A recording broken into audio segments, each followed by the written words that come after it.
بسم اللہ الرحمن الرحیم۔ السلام علیکم۔ روزانہ واقعات سننے کے لیے اس چینل کو سبسکرائب کریں۔ حضرت معاذ رضی اللہ تعالی عنہ بن جبل فرماتے ہیں، میں نے حضور صلی اللہ علیہ وسلم سے عرض کیا کہ اس آیت یوم ینفخ فی الصور فتأتون افواجا کا مطلب کیا ہے؟ اس سوال کے کرنے پر حضور صلی اللہ علیہ وسلم اس قدر روئے کہ آنسوں سے کپڑے تر ہو گئے۔ پھر فرمایا، اے معاذ، تو نے ایک بہت بڑی چیز کا سوال کیا ہے۔ میری امت حشر کے میدان میں 12 جماعتوں میں تقسیم ہوگی۔ پہلی جماعت قبر سے اٹھے گی، ان کے ہاتھ پاؤں نہ ہوں گے۔ یہ وہ لوگ ہوں گے جو اپنے پڑوسیوں کو ستاتے تھے۔ دوسری جماعت قبر سے اٹھے گی، ان کی شکلیں خنزیر جیسی ہوں گی۔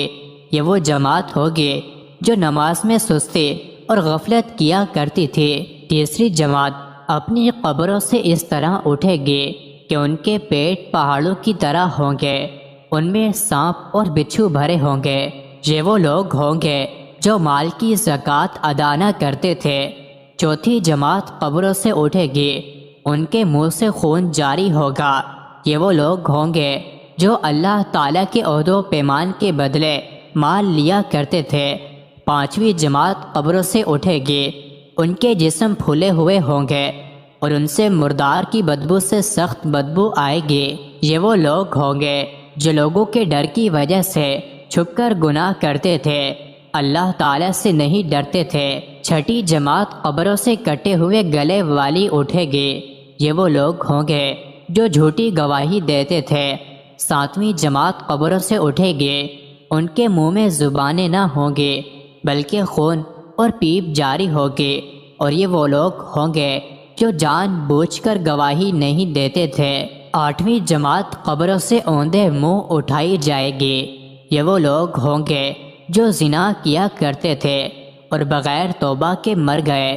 نویں جماعت قبر سے سیاہ اور کیری آنکھوں والی اٹھے گی، ان کے پیٹوں میں آگ بھری ہوئی ہوگی۔ یہ وہ لوگ ہوں گے جو یتیموں کا مال ظلماً کھا جاتے تھے۔ 10ویں جماعت قبروں سے برس اور جزامی مرض والی اٹھے گی، یہ وہ لوگ ہوں گے جو والدین کو ناراض کرتے، ان کی نافرمانی کرتے، ان کو ستاتے تھے۔ 11ویں جماعت قبروں سے اندھی اٹھائی جائے گی، ان کے دانت نیل کے سنگ کی طرح ہوں گے، ان کے ہونٹ ان کے سینے پر لٹکے ہوئے ہوں گے، اور ان کی زبان ان کی رانوں پر لٹکے گی، اور ان کے پیٹ سے پخانہ نکلتا ہوگا۔ یہ وہ لوگ ہوں گے جو شراب پیتے تھے۔ 12ویں جماعت قبر سے اٹھے گی، ان کے چہرے 14ویں کے چاند کی طرح چمکتے ہوئے اور پل صراط سے بجلی کی طرح پار ہو جائیں گے۔ یہ وہ لوگ ہوں گے جو نمازوں کا اہتمام کرتے تھے، عمل صالح کرتے، گناہوں سے پرہیز کرتے۔ ان کا خاتمہ توبہ پر ہوا، ان کا بدلہ جنت ہے، اور ان پر اللہ تعالیٰ کی رحمت اور مغفرت اور رضا مندی ہے۔ حضرت ابو ہریرہ رضی اللہ تعالی عنہ سے مروی ہے کہ سرکار دو عالم صلی اللہ علیہ وسلم نے ارشاد فرمایا، جب مردہ قبر میں رکھ دیا جاتا ہے تو اس کے پاس کالی کیری آنکھوں والے 2 فرشتے آتے ہیں، جن میں سے ایک منکر اور دوسرے نکیر۔ فرماتے ہیں، وہ دونوں اس مردہ سے پوچھتے ہیں کہ تم اس آدمی یعنی محمد صلی اللہ علیہ وسلم کی نسبت کیا کہتے تھے؟ اگر وہ آدمی مومن ہوتا ہے تو کہتا ہے کہ وہ اللہ کے بندے ہیں اور اس کے بھیجے ہوئے رسول ہیں، اور میں گواہی دیتا ہوں کہ اللہ کے سوا کوئی معبود نہیں ہے، اور بلا شبہ محمد صلی اللہ علیہ وسلم اللہ کے بندے اور اس کے رسول ہیں۔ یہ سن کر وہ دونوں فرشتے فرماتے ہیں، ہم جانتے تھے کہ تو یقیناً یہی کہے گا۔ اس کے بعد اس کی قبر کی لمبائی اور چوڑائی میں 70 گز کشادگی کر دی جاتی ہے، اور اس مردے سے کہا جاتا ہے کہ سو جاؤ۔ مردہ کہتا ہے، میں چاہتا ہوں کہ اپنے اہل و عیال میں واپس چلا جاؤں تاکہ ان کو اپنے اس حال سے پاک خبر کر دوں۔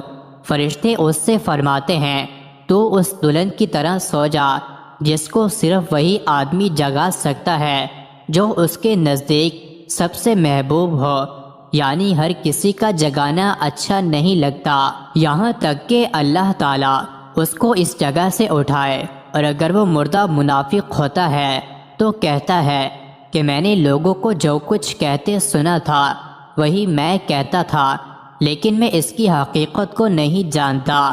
منافق کا یہ جواب سن کر فرشتے فرماتے ہیں ہم جانتے تھے کہ یقیناً تو یہی کہے گا۔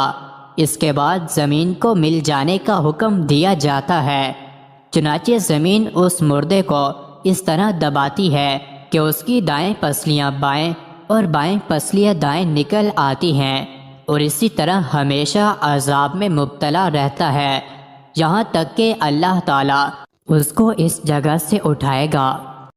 مزید ایسے ہی ویڈیوز کے لیے چینل کو ضرور سبسکرائب کریں۔